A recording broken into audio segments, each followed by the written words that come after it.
MIDC police स्टेशनचे police निरीक्षक समाधान चौरे हे बेजबाबदारपणे आणि मनमानीपणे त्यांची ड्युटी परभणीला असताना, नांदेडला असताना आणि लातूरमध्ये सुद्धा त्यांच्या कर्मचाऱ्यासोबत आणि सर्वसामान्य जनतेसोबत अतिशय बेजबाबदारपणे वागलेले आहेत आणि त्या संदर्भातल्या तक्रारी आहेत।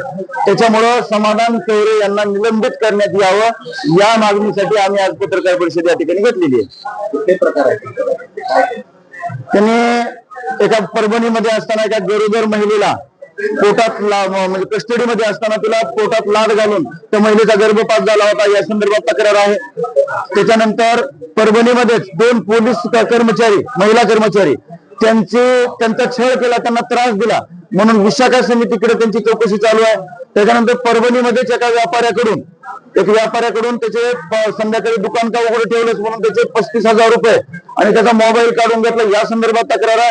लातूरमध्ये या श्रीधर फड यांना विनाकारण मारहाण केली त्याच्या संदर्भात त्यांचं कोर्टात प्रकरण चालू आहे। राधिका पाटील यांच्यावरती त्यांनी अन्याय केला, चुकीचा गुन्हा दाखल केला आणि पोलीस बळाचा वापर करून त्यांचं आंदोलन दडपण्याचा प्रयत्न केला।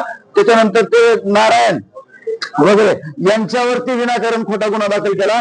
असे अनेक प्रकार त्यांच्यावरती आहेत। त्यांचं निलंबन झालं पाहिजे भूमिका यांची, अन्यथा आम्ही मोर्चा काढणार।